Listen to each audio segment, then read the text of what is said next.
Hey everyone.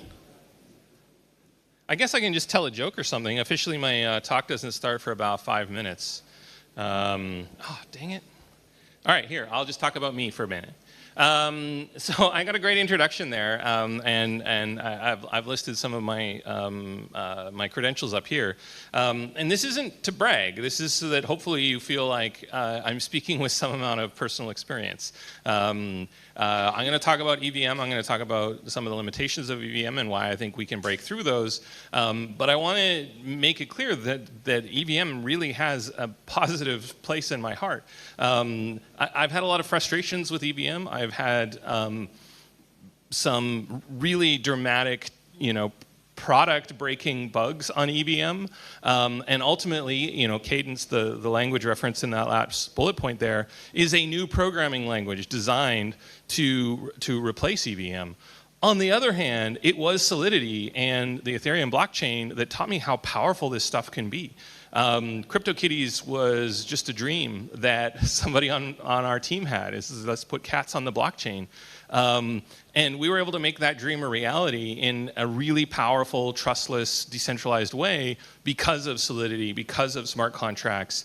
And I mean, frankly, since the day we started working on CryptoKitties, my whole life has been Web3 because of what is possible with a programmable, decentralized computer. And for me, that's what this is all about, is making a more powerful, programmable, decentralized computer. So Flow blockchain is the blockchain we built in the wake of building CryptoKitties. And we were trying to address 3 significant issues that we saw having built on Ethereum, right? The biggest one was the ability to scale to a mainstream-sized audience. We quite famously broke Ethereum, but what is less famously known is that we did so with only about 10,000 daily active users. It was an incredibly small number of users, but because they were all interacting with the chain, we were taking up over a third of the gas capacity of Ethereum blockchain. And so getting to mainstream scale wasn't a matter of doubling the capacity or 10xing the capacity. It was really about finding a 1,000x increase or more. Mainstream usability, I can't tell you how many people in our analytics for CryptoKitties dropped off when they were told they had to install a Chrome plugin in order to continue. And so figuring out how to make blockchain more usable was really important to us.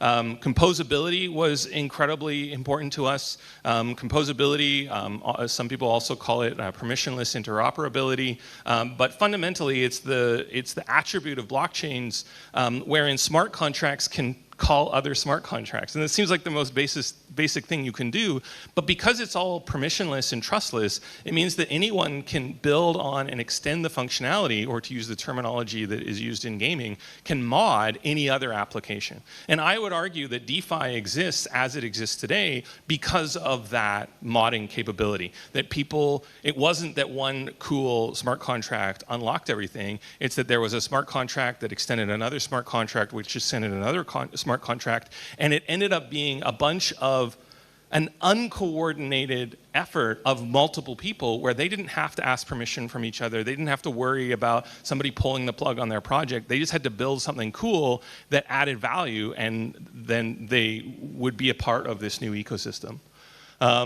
And then the final thing was we wanted a more advanced smart contract programming language, and we developed our own called Cadence. I was just talking to somebody in the hallway before the talk, and they were asking me why we didn't go with something like Rust. We considered that. We looked at using WASM.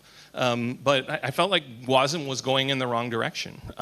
If you look at smart contracts written in WASM, they're more complex than their equivalents in Solidity. Yes, it's more performant. It's faster to execute, but it's not easier to write. And at the end of the day, we're going to be limited by human productivity, not the ability of computers to go fast. And so what Cadence is all about is making sure that those critical aspects of blockchain functionality, namely who owns what and who's allowed to do what, right? Assets and security, those two things are built into the Cadence language and are just fundamentally part of the programming environment on Flow, and that lifts a lot of complexity that you have to deal with on other blockchains off of you as a smart contract developer, and lets you focus on other aspects of your application. So, why a new language? Well, I kind of just said, right? Solidity was a first draft. I think it was a hell of a first draft. I think they got a lot of things right. But guess what? No one had written a smart contract before Solidity was defined. They couldn't have. There was no way to do it. Having built smart contracts for years, our team was able to take those lessons and combine them with some research from Carnegie Mellon University around something we call resource-oriented programming. Resource-oriented programming is the idea of taking the linear types, which is a concept that you may know well from Rust, and baking that into the language in a way that is protected by the runtime. And by using linear types in the language, we can actually represent assets like money or NFTs as data structures. And when those data structures get passed as an argument to a function, the ownership of those assets gets passed from the caller of the function to the function itself. And because ownership is defined by who holds the data structure, it makes a whole bunch of stuff super easy rather than constantly having to ask a piece of code, who owns this token? Which is how it's done in a ledger-based system. I don't want to spend too much time on that. It's super cool. I recommend you take a look at it. It's a really different way of thinking about smart contracts that I think is incredibly powerful, and I would encourage you, even if you plan to keep delivering Solidity code, to take a look at it just to sort of open your mind to other possibilities. As we were developing a new language, we were able to adopt a modern syntax similar to what you see in Swift and Kotlin.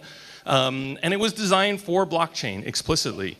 It is a language that, theoretically can be run just standalone, but the nature of these resources is just so perfectly tuned to what we see in blockchains that it's hard to imagine other use cases for it. So what does Cadence give us at the protocol level? I'm going to have to turn and look because this is a long list, right? We have account abstraction built into Flow from day one. We have support for the secure enclave. Every one of you has a hardware wallet in your pocket because you have a chip in your phone that even the FBI can't get into, and they've said so because they've asked Apple to change it, right? The keys controlled by that secure enclave, they don't work with Bitcoin and Ethereum, and most other chains follow suit on that. Flow supports those keys as well as the keys that you all know and love from your ledger. Scripted transactions is the ability to put multiple smart contract interactions in a single transaction with logic in between them. So a single transaction on Flow can go to a DEX, swap one token for another token, use the results of that swap to go and buy an NFT off of a marketplace. And if the NFT isn't there when the transaction goes to try and buy it, the whole thing reverts and you don't have to deal with the slippage that you might have gotten on that DEX trade. True ownership. Transaction pre and post conditions. That completely eliminates most classes of transaction phishing. So when you sign a transaction in Flow, you know exactly what assets are going to come out of your wallet as a result of that signature, and you can set post conditions on that transaction to say, revert this transaction if I don't see these assets in my wallet at the end. So I can say in the transaction, I expect no more than $20 to come out of my account, and I expect to see this particular NFT in my account at the end of the transaction, and if that doesn't happen, the whole transaction reverts. And we have a system called Flix that allows those pre and post conditions, which obviously are written in code, to be mapped to a human readable expression so that an end user can see that, we would represent those pre and post conditions as you are buying this NFT for $20, approve or not, right? And that might fail, but it's not going to steal your life savings. And it literally can't because all of those security things are baked into the language itself. It is the execution that is gated on those things, not just hoping, maybe pre-running that transaction and hoping the change state doesn't change between when it's pre-gamed and when it's run. It's as it's running that those things are enforced. True ownership, because your assets are represented as data structures, you look in your account to see what you own. You don't look in 5 different smart contracts to figure out if you own any of those 5 assets, or 500 smart contracts, or let's be honest, if this technology actually grows and is adopted by the mainstream, 5 million different smart contracts to see which NFTs you might own. You look into your account, it's like a file system. You see a list of assets that belong to you and you can interact with them directly.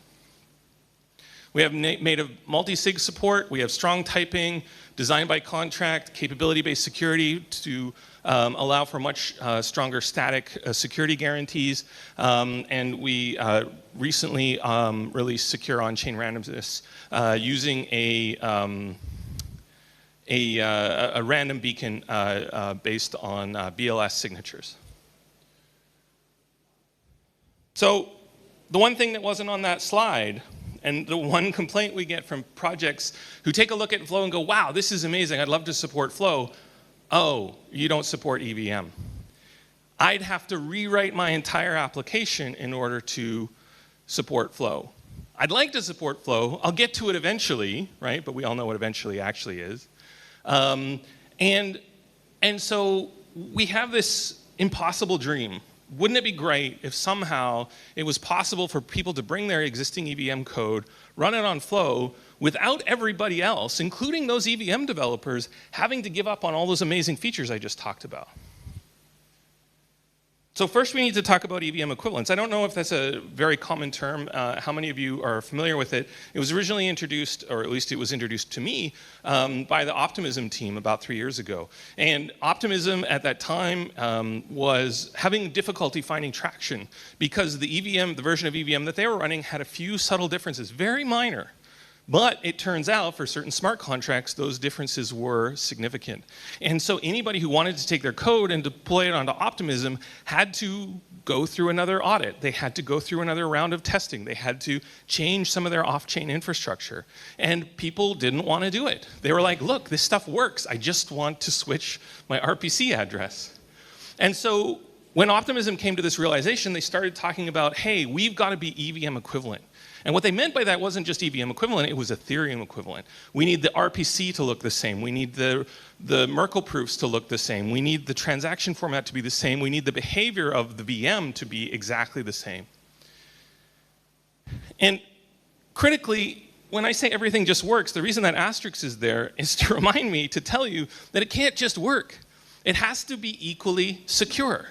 Because we do these audits, we do these testing. There can be millions and millions of dollars at stake with one little change. And so it can't just work in the sense that it seems to function the same way. It needs to have exactly the same security attributes as it would have on Ethereum.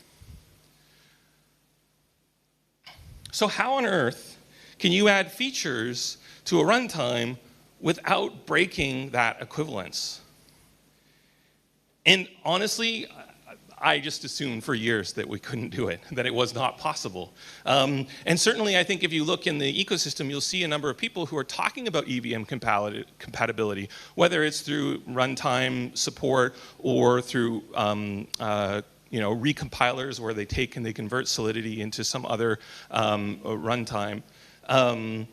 That most people aren't trying EVM equivalence, and those teams that are doing EVM equivalents, they have zero representations that they're going to do anything beyond what EVM can do. They're just going to be a drop-in replacement for EVM, and they're focused on better performance, new consensus algorithms and better latency and things like that. But we dream bigger. We don't want to lose all of those features. So the answer we came up with is to emulate Ethereum inside of Flow. And you can think of this as a smart contract that tries to recreate, recreates a version of the Ethereum ecosystem, not just the virtual, not just the EVM, not just the bytecode, but the whole nature of blocks and Merkle proofs for state slots and for data slots and for transaction events. you can think of it as like running an NES emulator on your computer, where the code running inside that emulator, as far as it knows, it's running on a console from the 80s. 80s? Is it that old? I don't know. The console from years ago. But from the outside, your modern operating system, it can interact with all of that emulator using all of the modern features of a current computer. It can use the GPU to scale or apply graphical effects. It can use modern USB peripherals and joysticks, something that the original NES could never hope to do. But all of that software, as far as it knows, it's running on something that is exactly like the NES that Nintendo made back in whatever decade it was. So we can create an emulator for an Ethereum-style blockchain inside of Flow. It can use the same native Flow token. And because it is built on Flow, it gets all of the security properties of the existing decentralized blockchain. So it doesn't need to worry about consensus and networking and mempools. All of that stuff it can inherit from the environment it's living in. But critically, to all of the code running inside that environment, everything looks like it's Ethereum.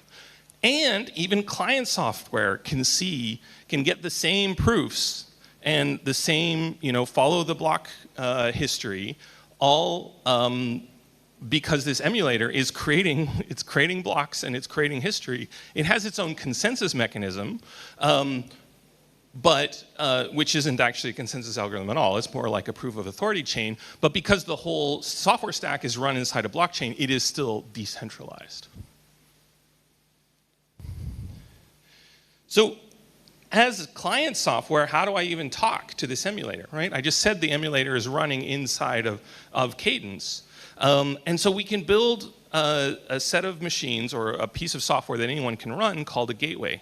And what a gateway does is it exposes the same JSON RPC that we're all used to from Geth, and it can accept state queries or read-only smart contract calls through that same API and can return data that way. It can take signed transactions and it can wrap them up in Cadence and submit them to that EVM. Because that is a full-fledged EVM running in there, it can accept signed transactions signed by MetaMask, signed by your backend services that are doing your any maintenance that you're doing on your smart contract from your off-chain infrastructure. And so it just talks to that gateway and it gets all of the same feedback it would get. And so just like switching between BNB and Polygon, all you have to do is update the RPC ID or endpoint and the chain ID, and suddenly, boom, everything works just the way you expect. But I said the composability matters. And what I just described to you, there's no composability. Yes, there's this EVM environment, and obviously there's this Cadence environment, but how do the two talk to each other? And this is where I get super excited, because we came up with this idea of bridged accounts. And a bridged account is an object that lives in Cadence. It's a resource, if you're familiar with Cadence terminology. And so that object has ownership over a smart contract account inside the EVM. And so that account inside the EVM, it has a normal Ethereum address. Any assets can be transferred, ERC20, ERC721, whatever. If you have a voting contract that is expecting an address to interact with it, using message.sender to who's allowed to interact with it, all of that just works, so long as your smart contract works with other smart contracts. I have to put in that caveat because there are a few projects that assume that they're only interacting with so-called EOAs, externally owned accounts, that have an associated key with them. Friendtech, for example, is one that sort of does a bunch of stuff off-chain, assuming the existence of that same key. But with that caveat, so long as your smart contract works with other smart contracts, it will work just fine with these bridged accounts. The bridged accounts can call any other smart contract within EVM. They look to all the world, to the EVM, like a normal user account using account abstraction.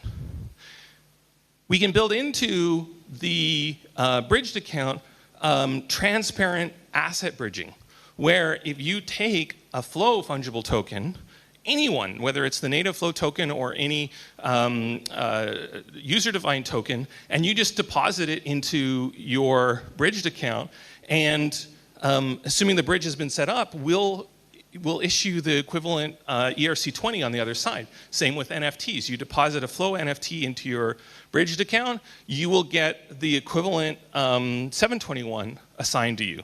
If you have ERC20, an ERC20 defined in this EVM, you will be able to withdraw a bridged version of that as a fungible token inside the Cadence environment. And so because Cadence has this notion of scripted accounts, from the Cadence side, you can go and you can take some assets out of your account, deposit them into your bridged account, send a transaction into the EVM to do a variety of things. Let's say you swap it on a DEX to another token in there. Then you can withdraw that and you can put it back into your account, all within one transaction. The bridging is fully synchronous. You can, within one transaction, bridge assets in and out. And we can also add functionality to the bridge account so that EVM code can, remember I said it looked from the inside the EVM like a smart contract account? You can call that smart contract. And that's when you call that smart contract, it actually triggers code in Cadence that says, hey, you were called, this is what the call data looks like, you need to figure out how to do it, and we'll be able to add some utility functions so that we can map sort of Solidity style bridging. But we'll be able to do function calls directly from inside Solidity out into Cadence. So the reason this is such a big breakthrough for me, in my mind, is because it allows an application developer that has existing EVM code that works to come across and launch their application on Flow with 0 changes. If you have a cross-chain application that doesn't have a lot of user interaction, right? Maybe you're something like an Oracle or a bridging application, then you can just come and deploy your EVM infrastructure directly on Flow. It'll just work. If you have a user-facing application and you want to add support for Flow by using MetaMask, you can do that. MetaMask will work just fine with this. But what is super cool is if you see that list of features that I started with, when I talked about how we wanted to go beyond EVM, beyond Solidity, and add features into Flow through Cadence that make things much more powerful, much more much more exciting from the developer standpoint, but also dramatically improve usability for end users. If you want to tap into those, yes, you have to write some Cadence code, or you have to write some client, some off-chain code that interacts with the Cadence layer, but you only have to rewrite the parts of your app that touch the aspect that you want to adopt. So for example, one of the features we've got on Flow that we're super proud of is called account linking. And that's the idea that you can go to an application, sign up with an email address and password, pay for assets with your credit card, all using app custody, right? Now, hopefully, most of you, when you hear app custody, get a little bit nervous, because that's not what blockchain is about. What blockchain is about is users owning their own assets and taking control of their own keys. And app custody is sort of the opposite of that. But most users, they don't want to start by downloading a wallet. They don't want to start by figuring out how to manage their keys. They want to start by coming in and engaging with a game using in-app purchase the way they're used to. And what account linking does is it lets users start with app custody, and then later they can link that app custody account to an account that they own, an account that they control the keys. And once they do that, they have full control over those assets that were given to them by the application without ever having to transfer those assets out. I encourage you to take a look into account linking if that didn't make a lot of sense. But the short version is it's a dramatic improvement of onboarding experience into blockchains that leverages account abstraction. I don't know, maybe that made less sense to most of you. And so, oh, I thought I had another slide. It doesn't matter.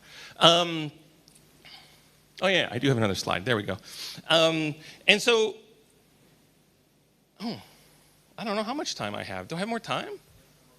Oh, dang. I thought I was like, oh, yeah, I don't have much more time. So I think that it's very exciting to think about how application developers can use this to come over. An example that we of course think of is CryptoKitties, right? We launched CryptoKitties on Ethereum 6 years ago now, and the idea of bringing that over to Flow has always been very daunting to us. You have to rewrite the whole thing. Even we built this blockchain, and whenever we talked about rebuilding CryptoKitties, it inevitably turned into this this giant mess, because if you're going to rewrite the thing, well, you got to fix everything about it. You got to change everything about it. You got to make every part of it better, and it just ended up becoming sort of a classic 2.0 problem in software where you're trying to solve all the problems.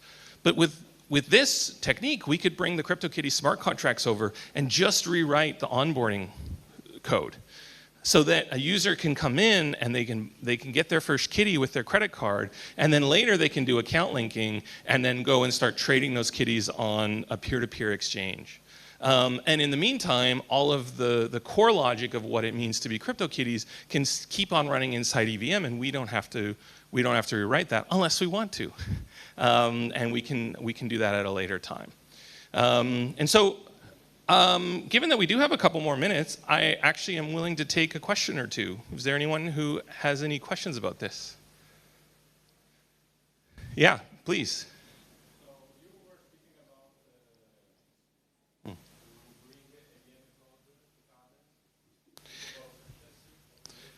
So the question was, is there a performance penalty or an efficiency penalty for emulating EVM on top of Cadence? The implementation is not actually, we're not re-implementing the EVM inside Cadence. So as a developer, you'll be interacting with a smart contract, and you'll be talking to a smart contract. But the EVM itself, the actual bytecode interpreter, will be integrated into the Go code. So it will be running the native EVM Go implementation, and so the efficiency overhead should be minimal at best. Yeah. Yeah, over here. So the question is about me listing random number generation as a feature of Cadence and Flow.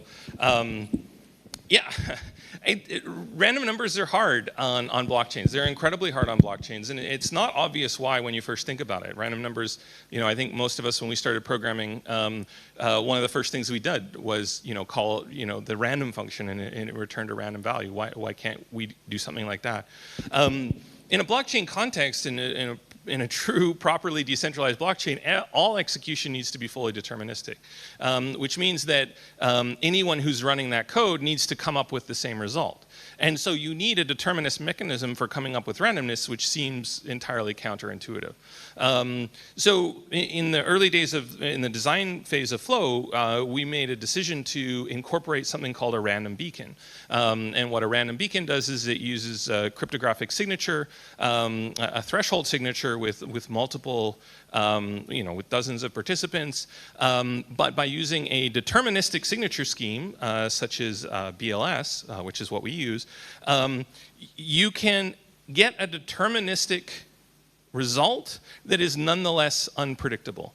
And so what happens is in every block on Flow, a bunch of different nodes do a multi-sig. It's not really multi-sig, but they do a threshold signature of the previous block, and the result of that is cryptographically secure because it's a cryptographic signature, but it's also deterministic because the nature of BLS is that the results are deterministic.